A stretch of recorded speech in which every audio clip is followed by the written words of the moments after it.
Cette photo d'un jeune garçon serrant un policier dans ses bras est devenue l'une des images les plus virales, partagées à travers le monde, pendant les manifestations de Black Lives Matter. Et si vous vivez près de l'État de Washington, il y a de fortes chances que vous ayez entendu parler de ce même garçon, membre de ce qu'on appelait la Hard Tribe. Cette famille faisait des vagues sur Facebook, publiant constamment des photos de ce qui semblait être un foyer heureux et métissé. 2 mamans souriantes et 6 enfants noirs adoptés. Les gens les félicitaient pour leur militantisme, leur unité et leur moment parfait qui semblait trop beau pour être vrai. Mais rien, absolument rien, n'aurait pu préparer le monde à ce qui allait suivre. Ce qui semblait magnifique en surface allait bientôt révéler quelque chose de bien plus sombre en dessous. C'est une de ces histoires qui nous rappelle à quel point les apparences peuvent être trompeuses, et comment même les images les plus réconfortantes peuvent cacher une vérité déchirante. Ils dépeignaient cette petite famille heureuse, et pourtant, la veille, leur fille nous disait « S'il vous plaît, s'il vous plaît, s'il vous plaît, je la supplie de ne pas me renvoyer là-bas. » Et qu'il la maltraitait. Et puis Devante est venu ici et nous a dit qu'il était affamé, qu'il mourait de faim. La famille dont il parlait était la Hart Family, les mêmes que nous avons mentionnés plus tôt comme la Hart Tribe. Pour comprendre comment leur histoire a commencé, nous nous rendons au nord, dans l'État rarement sous les projecteurs du Dakota du Sud. Niché au cœur de l'Amérique continentale, le Dakota du Sud est connu pour ses vastes espaces, ses prairies à couper le souffle et des sites comme le parc national des Badlands. C'est que le genre d'endroit où les gens pêchent, chassent et randonnent pour le plaisir. Un contraste paisible avec le bruit de la vie urbaine. Et c'est dans ce décor calme et rural que Jennifer Hart et Sarah Gangler se sont rencontrées. Jennifer venait de Huron, et Sarah avait grandi près d'une petite ville appelée Big Stone City. Et quand nous disons petite, nous le pensons vraiment. Avec une population d'à peine 500 habitants, elle remplirait à peine un avion de ligne. Jennifer et Sarah avaient des enfances étonnamment similaires. Aînées de leur famille, élevées dans des petites villes rurales, elles ont toutes deux bien réussi au lycée pour poursuivre des études universitaires.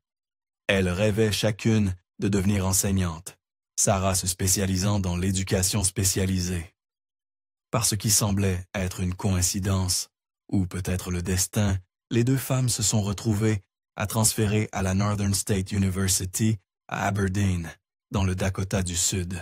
C'était en 1999, et aucune d'elles n'aurait pu imaginer que ce qui avait commencé comme des camarades de classe évoluerait rapidement en amitié, puis en une relation amoureuse. Mais n'oublions pas, nous sommes dans le Dakota du Sud rural à la fin des années 90. Et être ouvertement gay n'était pas exactement facile, surtout pas quand on a grandi dans des communautés soudées et traditionnelles. Alors, Jennifer et Sarah ont gardé leur relation secrète, disant à leurs amis et à leur famille qu'elles étaient juste des amies proches. Finalement, Jennifer a abandonné ses études avant de terminer, mais Sarah a persévéré et a obtenu son diplôme en éducation spécialisée. Après l'obtention de son diplôme, elles ont toutes deux décidé qu'il était temps d'arrêter de se cacher. Elles ont fait leur coming out publiquement, et bien qu'elles savaient que tout le monde ne les accepterait pas, elles étaient prêtes, et comme prévu, certains amis se sont éloignés. Mais elles se sont soutenues mutuellement, et ont décidé de prendre un nouveau départ, en déménageant à Alexandria, dans le Minnesota, une charmante ville connue pour ses lacs et son style de vie paisible. Une fois installées à Alexandria, elles ont toutes deux trouvé du travail dans le plus grand magasin de la ville. Sarah a gravi les échelons jusqu'à un poste de gestion, tandis que Jennifer est restée dans la section des juniors. Les collègues décrivaient Sarah comme calme et réservée, tandis que Jennifer était audacieuse, brusque et parfois difficile à côtoyer.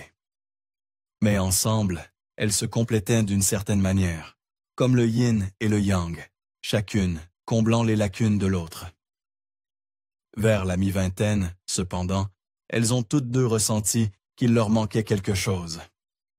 Leur routine était devenue trop calme, trop prévisible. C'est alors qu'elles ont décidé de devenir parents d'accueil. Une démarche que beaucoup considèrent comme belle et significative pour agrandir une famille et faire une différence. Elles étaient jeunes, éduquées et employées, donc elles remplissaient les conditions. En 2014, elles ont accueilli leur premier enfant placé, une adolescente de 15 ans nommée Lee.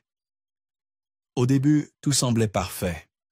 Jennifer et Sarah emmenaient Lee en voyage, l'emmenaient à des événements et essayaient de créer des souvenirs durables. Elles allaient camper, visitaient des parcs d'attractions.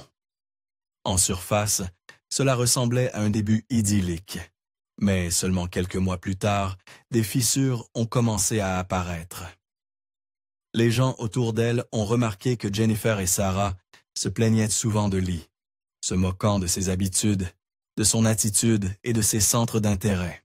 Elles ont même dit à d'autres que Lee avait l'habitude de fouiller dans les poubelles pour trouver de la nourriture, ce qui en disait plus sur leur jugement que sur l'enfant elle-même. L'expérience d'accueil, qui avait commencé avec tant d'enthousiasme, s'est rapidement aigrie. Pourtant, le couple a continué, accueillant d'autres enfants. Finalement, Lee s'est retrouvée à regarder Jennifer et Sarah s'extasier sur des photos de deux nouveaux enfants qu'elle prévoyait d'adopter, un frère et une sœur plus jeunes, et même parler d'adopter un quatrième enfant d'une femme enceinte une fois que le bébé serait né. Mais cet enthousiasme n'incluait pas Lee. Une semaine plus tard, elle a été déposée à ce qu'elle pensait être un rendez-vous habituel chez le thérapeute, pour se faire dire que Jennifer et Sarah ne reviendraient pas. Pas d'au revoir, pas d'explication. Elle l'avait complètement abandonnée. Comme ça, elle était sortie de leur vie.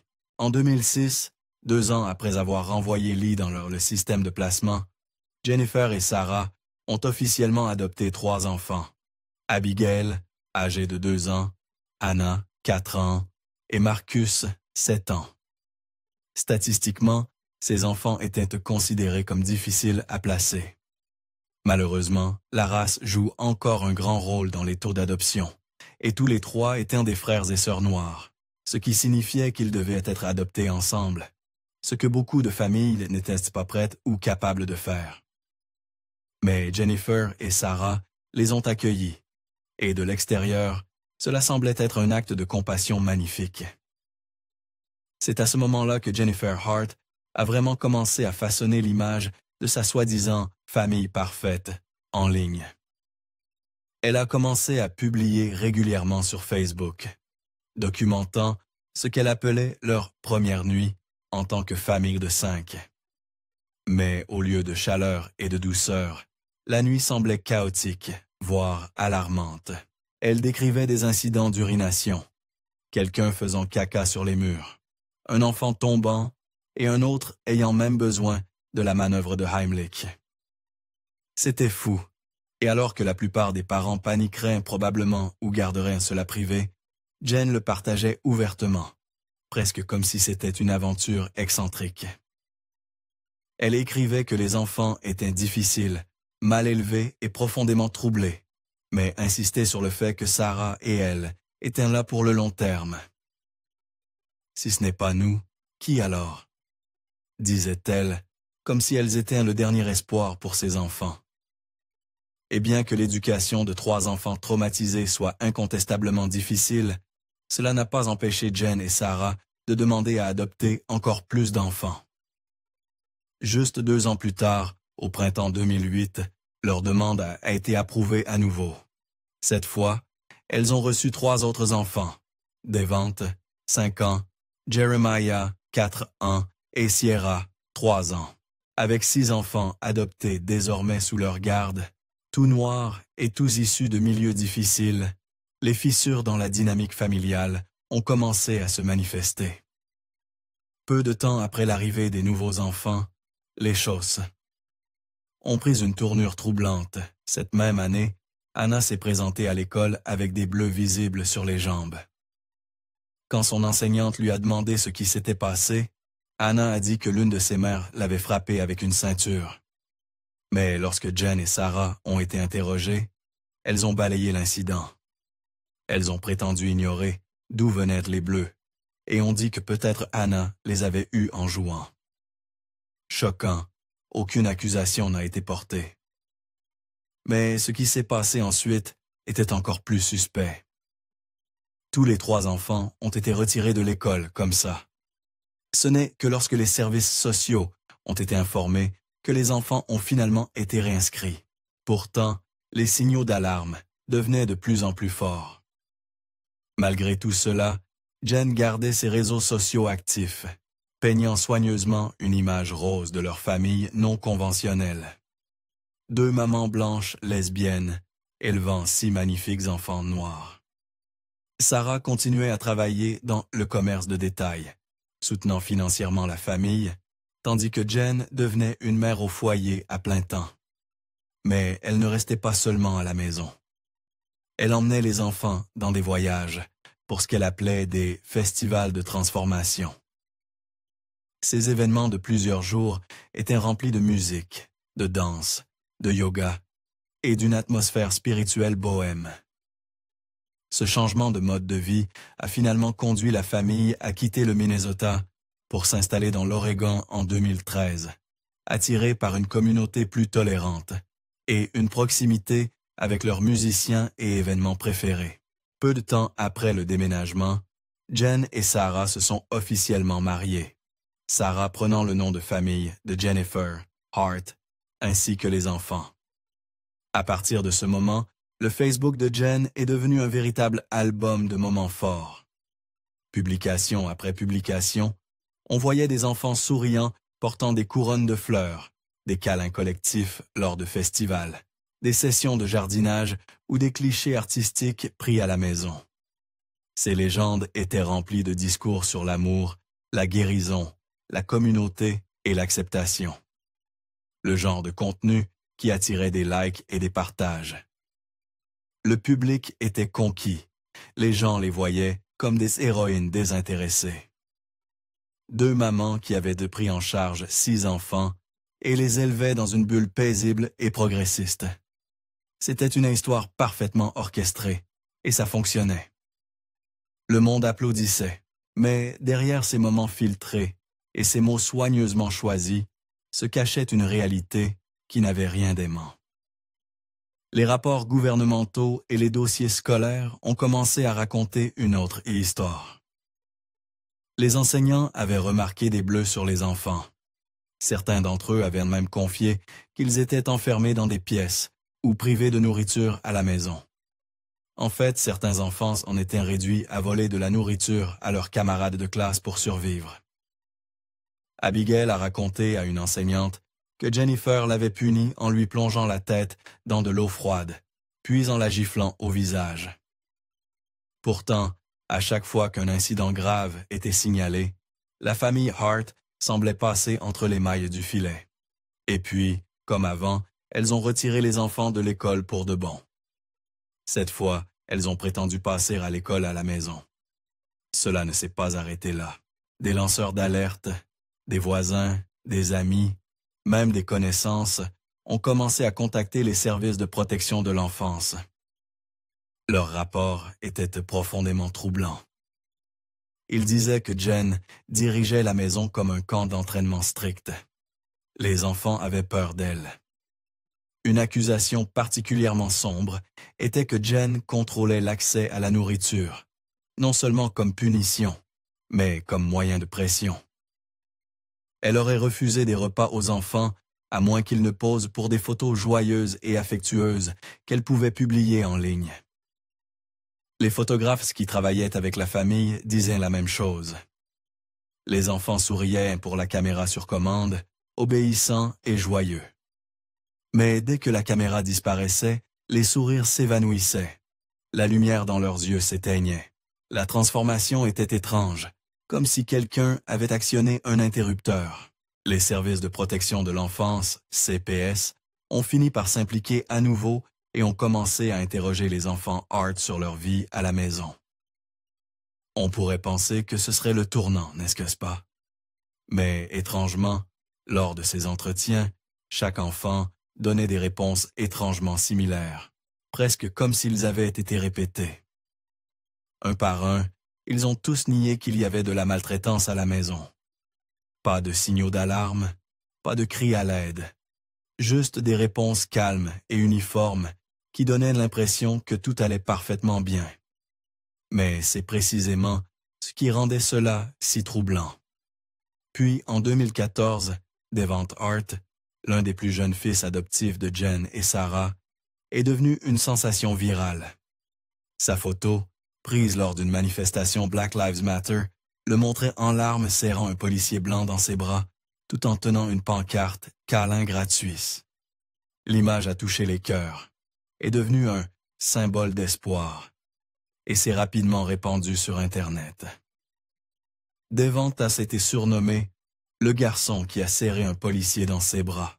L'histoire a pris une telle ampleur qu'elle a été présentée dans les journaux télévisés nationaux et même mentionnée dans Saturday Night Live.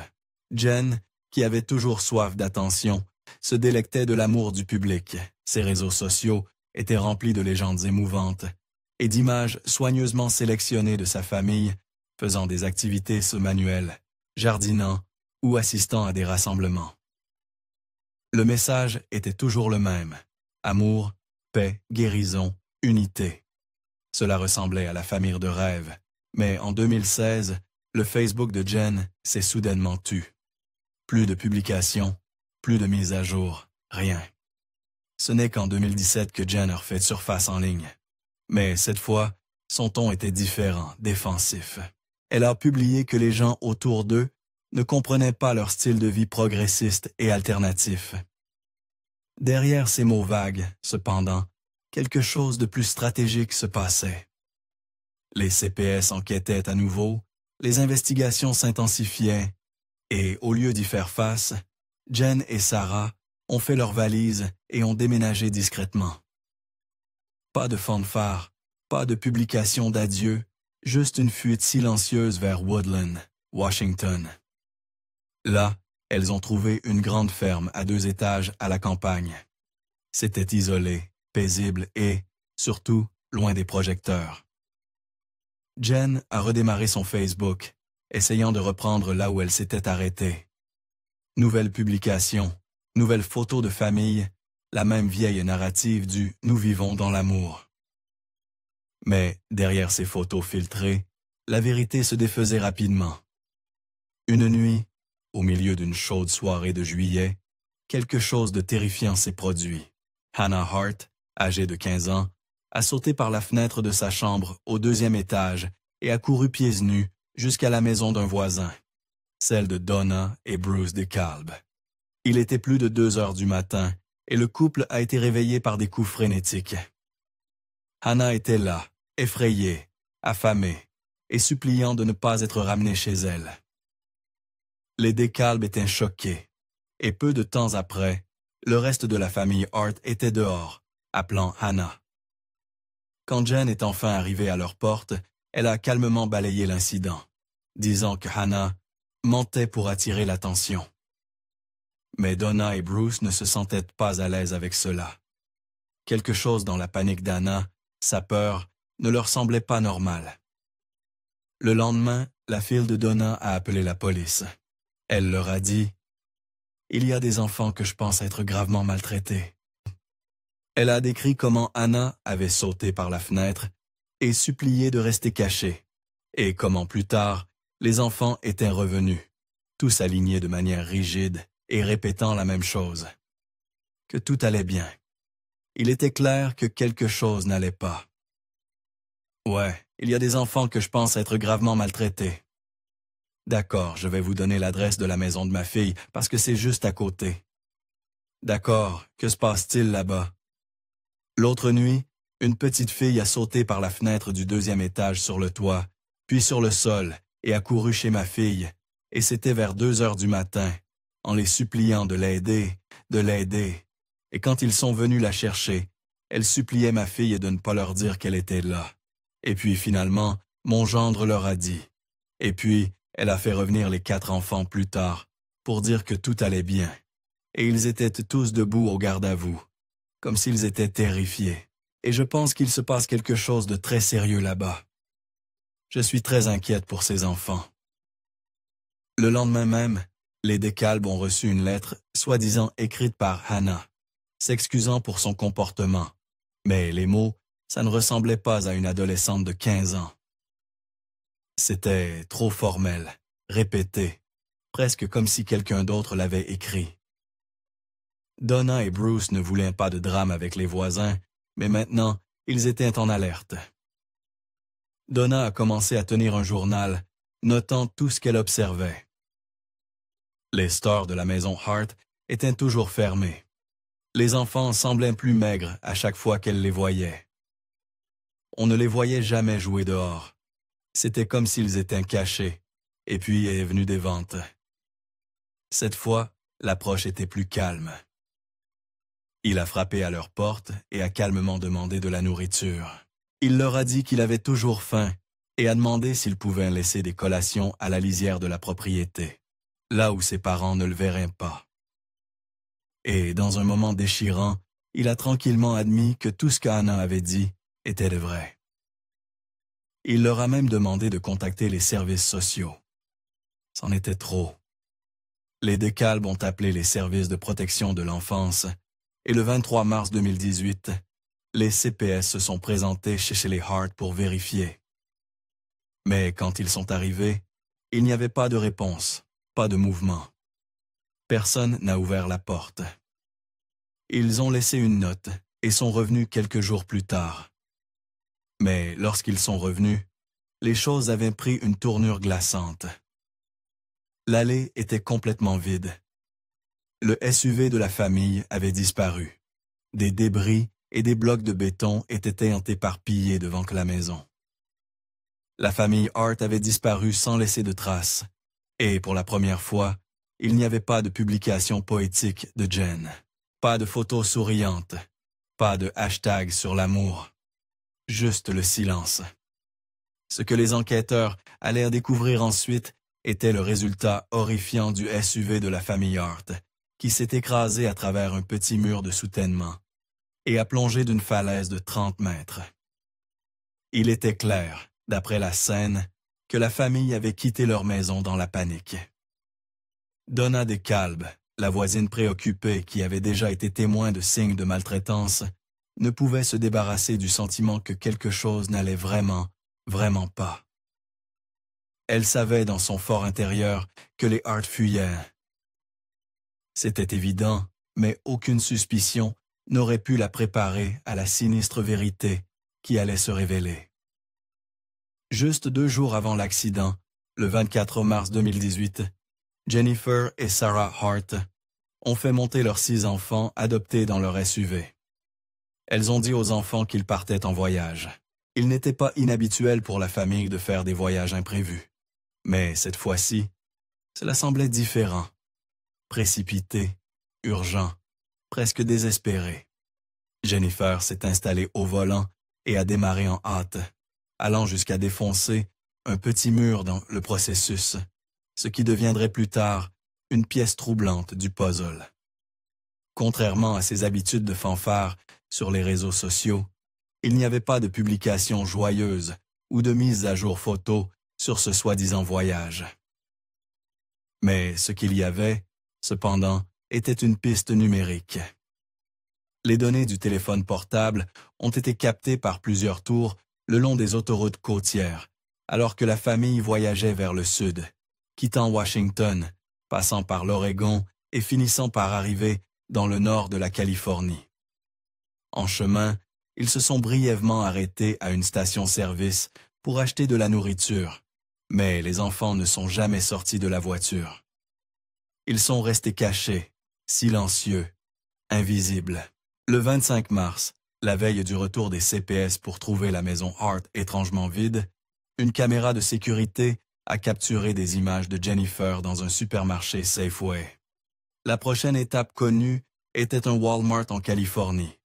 Là, Sarah a acheté une grande bouteille de Benadryl, un médicament courant contre les allergies, connu pour provoquer une somnolence extrême à forte dose.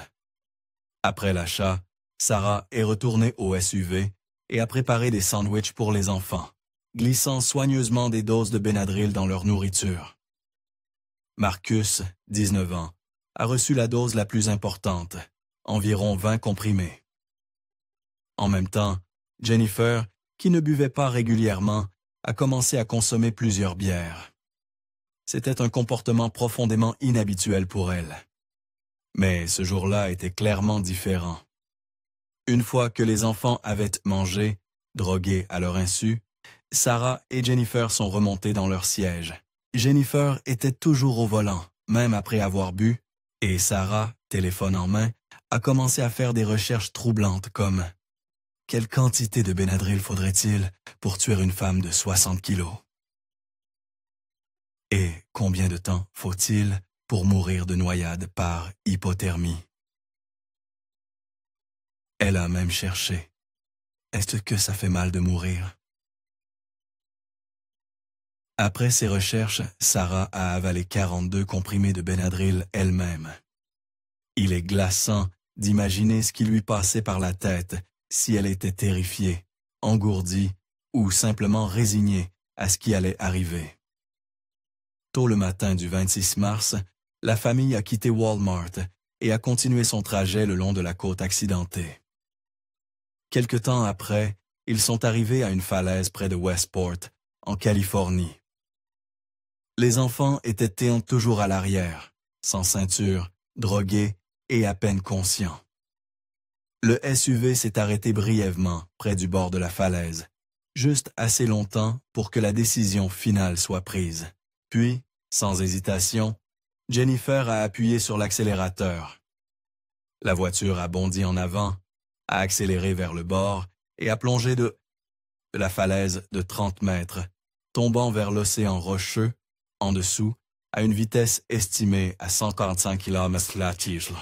Vers 16h15 cet après-midi-là, les officiers ont été alertés d'une épave de véhicules repérée au pied de la falaise près de Westport. Lorsque les équipes d'urgence sont arrivées, elles ont trouvé le SUV à l'envers et partiellement submergé dans l'eau de mer. Flottant à proximité se trouvaient les corps sans vie d'Abigail, Jeremiah et Marcus Hart. Une fois le véhicule sorti de l'eau, les restes de Jennifer et Sarah ont également été retrouvés. 5 membres de la famille étaient désormais confirmés morts. Tous étaient décédés de traumatismes par force contondante causés par l'impact. Il n'y avait pas de mystère, pas de panne technique, pas de possibilité d'un accident étrange. L'accident était délibéré, calculé, c'était un meurtre. Le SUV des Hart est passé de l'arrêt complet à l'accélérateur à fond, alors que Jennifer Hart était au volant, légalement ivre. Nous avons le véhicule passant de 34% d'accélération à 100%, et il n'y a pas eu d'application ultérieure du frein. À mesure que l'enquête s'approfondissait, les enfants disparus, Anna, Sierra et Devante, sont devenus le centre d'un espoir désespéré. Peut-être n'était-il pas dans la voiture, peut-être s'était-il échappé. Peut-être, juste peut-être, y avait-il encore une chance. Leurs visages étaient placardés sur des avis de personnes disparues, des reportages et des panneaux communautaires. Mais l'espoir s'est rapidement éteint. 2 semaines après l'accident, le corps de Sierra a été découvert flottant dans l'eau près du site de l'accident. Et 2 mois plus tard, un petit pied humain a échoué sur le rivage et a été confirmé par un test ADN comme appartenant à Anna Hart. À ce jour, le corps de Devante n'a jamais été retrouvé. Les autorités pensent que l'océan l'a probablement emporté, l'entraînant à jamais dans la mer. Dans les premières heures après l'accident, certains enquêteurs s'accrochaient encore à la théorie que c'était peut-être un tragique accident. Peut-être que Jennifer s'était endormie au volant ou que les freins avaient lâché. Mais toutes les preuves racontaient une autre histoire. Il n'y avait pas de traces de dérapage près du bord de la falaise. aucun signe que quelqu'un ait tenté de freiner ou de faire une embardée. La boîte noire du véhicule, son ordinateur de bord, a confirmé cela. Elle montrait que le SUV s'était arrêté brièvement, puis avait accéléré rapidement hors de la falaise. Ce n'était pas un accident. C'était intentionnel. C'était définitif. Lorsque les autorités ont fouillé la maison des Hart, ce qu'elles ont trouvé était glaçant. Il n'y avait aucun signe que des enfants y avaient vécu. Pas de jouets, pas de livres, pas de traces de rire ou de vie. Les cadres photos sur les murs étaient tous vides.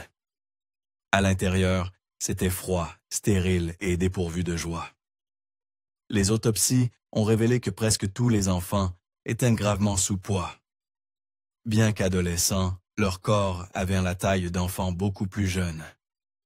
Certains avaient le poids équivalent à celui d'un tout petit. Ils avaient été affamés, tant physiquement qu'émotionnellement.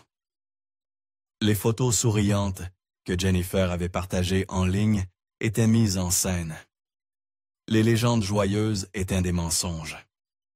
Et l'histoire d'une famille alternative aimante n'était rien d'autre qu'une fantaisie soigneusement polie pour les réseaux sociaux. En fin de compte, Jennifer et Sarah Hart n'étaient pas les héroïnes désintéressées qu'elles voulaient que le monde voie. Elles n'étaient pas des mères courageuses, ni des modèles progressistes. Elles étaient manipulatrices, contrôlantes et terrifiées d'être démasquées. Plutôt que d'affronter les conséquences de leurs actes, plutôt que de risquer de perdre le contrôle sur les enfants qu'elles voulaient désespérément exhiber comme des trophées, elles ont choisi l'impensable. Elles ont assassiné 6 enfants innocents pour protéger leurs égos fragiles et leur réputation tordue. C'est écœurant, c'est déchirant. Et pire encore, c'était entièrement évitable. Nous ne saurons jamais vraiment pourquoi Jennifer et Sarah ont fait ce qu'elles ont fait. Peut-être étaient-elles dépassées, noyées dans les dettes, épuisées par les responsabilités d'élever 6 enfants adoptés. Mais même si c'était vrai, cela ne justifie pas cela. Elles avaient des options. Elles avaient du temps. Elles avaient le choix. Et elles ont choisi la mort, non seulement pour elles-mêmes, mais pour les enfants même qu'elles étaient censées protéger. Le système les a laissés tomber. L'État les a laissés tomber. Les CPS n'ont pas agi assez vite, malgré les avertissements répétés. Et finalement, 6 jeunes vies ont été volées, dans l'un des crimes les plus insensés et glaçants de l'histoire américaine moderne. Ces enfants, Abigail, Hannah, Marcus, Sierra, Jeremiah et Devante, méritaient mieux. Ils avaient déjà reçu une main difficile dans la vie, nés dans des circonstances qui nécessitaient une intervention. Et au lieu de trouver la guérison et la sécurité dont ils avaient besoin, ils se sont retrouvés entre les mains de 2 femmes qui les voyaient comme des accessoires pour la gloire sur Internet. Ils ont été négligés, maltraités, isolés et finalement jetés de la manière la plus violente imaginable. Ce n'était pas seulement un échec de la parentalité. C'était un échec de l'humanité, de la surveillance, de la compassion. Il est impossible de trouver une lueur d'espoir dans cette histoire. Il n'y a pas de fin inattendue ou de leçon qui rende cela acceptable. La seule chose que nous pouvons faire est de nous souvenir de ces enfants, de dire leur nom et de continuer à raconter leur histoire pour que quelque chose comme cela ne se reproduise plus jamais. Que leur vie nous rappelle que nous devons faire mieux. En tant que voisins, en tant que communauté, en tant que système. Et n'oublions jamais qu'en dessous des sourires et des hashtags, il y avait de vrais enfants avec de vrais rêves, réduits au silence pour toujours. Maintenant, j'aimerais vraiment entendre vos pensées. Pensez-vous que cette tragédie déchirante aurait pu être évitée? Ou croyez-vous que Jennifer et Sarah ont adopté ces enfants avec la seule intention de les utiliser et de les maltraiter dès le départ? Partagez vos pensées dans les commentaires ci-dessous. Si vous êtes arrivé jusqu'ici, assurez-vous de regarder la vidéo suivante. Je pense que vous l'apprécierez. Merci encore d'avoir regardé.